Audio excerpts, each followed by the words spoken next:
Pada tubuh manusia terjadi reaksi pembentukan zat makanan untuk menghasilkan energi dalam bentuk ATP.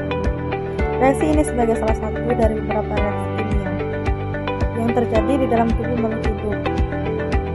Pengertian enzim yang pertama adalah katalis biologis, mempercepat reaksi kimia dalam tubuh. Yang kedua, menurunkan energi aktivitas, membuat reaksi berlangsung lebih cepat. Yang ketiga, tidak ikut habis reaksi, dapat digunakan berulang kali. Yang terakhir, bersifat spesifik, bekerja hanya pada substrat tertentu. Selanjutnya, sifat-sifat enzim. Enzim bersifat spesifik, artinya satu jenis enzim hanya dapat bekerja pada suatu jenis substrat tertentu. Enzim juga dapat digunakan berulang kali, peka terhadap suhu dan pH, serta bekerja optimal pada kondisi tertentu. Selanjutnya, struktur enzim. Nah, enzim ini disebut tubuh kita tersusun dari dua komponen, yaitu ada apoenzim dan kofaktor. Nah, gabungan antara apoenzim dan kofaktor ini dinamakan dengan holoenzim. Lalu apa ya bedanya apoenzim dan kofaktor? Nah, apoenzim merupakan enzim tersusun dari senyawa protein, yang merupakan jenis yang paling mendominasi yang semua struktur enzim yang ada. Nah, sifatnya labil atau mudah berubah, serta kerjanya dipengaruhi oleh suhu dan pH. Sementara itu, kofaktor merupakan enzim yang tersusun atas senyawa non-protein. Nah, kofaktor enzim ini dibedakan menjadi dua, yaitu ada kofaktor organik seperti vitamin dan palifin. Kemudian ada kofaktor organik seperti ion-ion logam Mg2+ dan Mn2+.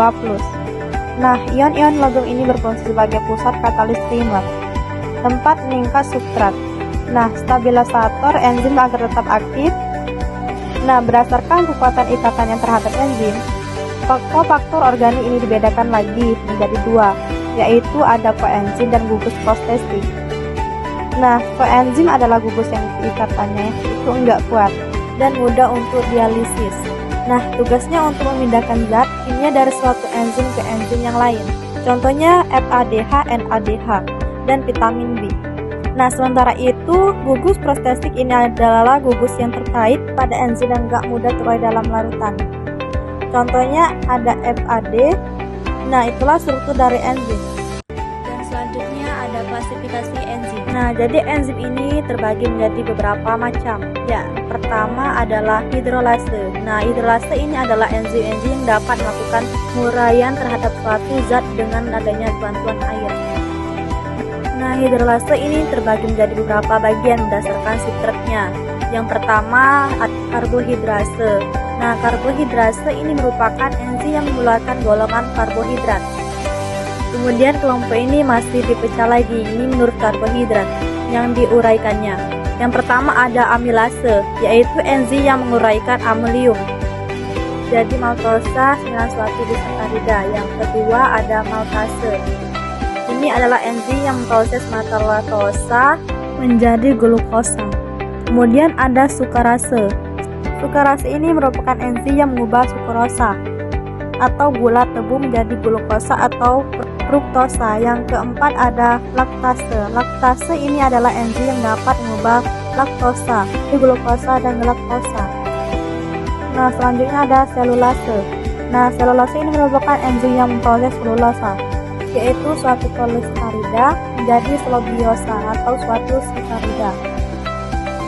Nah, selanjutnya ada pektinase, yaitu enzim yang mengurai pektin menjadi asam pektin. Itulah tadi kelompok yang dipecah lagi menurut karbohidrat. Selanjutnya ada esterase. Esterase ini merupakan enzim-enzim yang mengurai golongan ester. Contohnya adalah yang pertama ada lipase, yaitu enzim yang menghasilkan lemak menjadi glycerol dan asam lemak. Kemudian yang kedua ada fosfatase, adalah enzim yang memproses suatu ester sehingga terlepas dari asam fosfat. Nah, kemudian selanjutnya ada proteinase. Nah, proteinase ini yaitu enzim-enzim yang menghancurkan golongan protein. Contohnya yang pertama ada peptidase. Ini adalah enzim yang memproses peptida menjadi amino. Kemudian yang kedua ada gelatinase, yaitu enzim yang menguraikan gelatin. Yang terakhir ada renin, yaitu enzim yang memecah kasein dari susu. Nah, itulah tadi beberapa enzim yang termasuk ke dalam. hidralase. Nah, sekarang kita masuk yang kedua, ada oksidase. Nah, oksidase dan reduktase ini adalah enzim yang membantu proses oksidasi dan reduksi. Nah, enzim oksidase ini dibagi menjadi beberapa. Yang pertama ada hidronegase, yaitu enzim yang memegang peranan penting dalam pengubahan zat-zat organik menjadi hasil oksidasi. Kemudian ada katalase, yaitu enzim yang dapat melakukan penguraian terhadap hidrogen peroksida menjadi oksigen serta air. Nah, selanjutnya ada desmolase. Desmolase ini adalah enzim-enzim yang menguraikan ikatan-ikatan seperti atom C mengikat atom C dan beberapa ikatan lainnya. Nah, enzim desmolase ini dibagi menjadi dua, yaitu yang pertama ada karboksilase, yaitu enzim yang menguraikan piruvat menjadi etaldehida. Nah, yang kedua transmaninase, yaitu enzim yang memindahkan gugusan amino dari suatu asam amino ke suatu asam organik, sehingga yang terakhir ini beberapa menjadi suatu enzim asam amino. Nah, selanjutnya pengertian metabolisme. Pengertian metabolisme adalah seluruh reaksi kimia yang terjadi di dalam tubuh makhluk hidup untuk mempertahankan kehidupan, yang mencakup pembentukan molekul baru dan pemecahan molekul yang ada.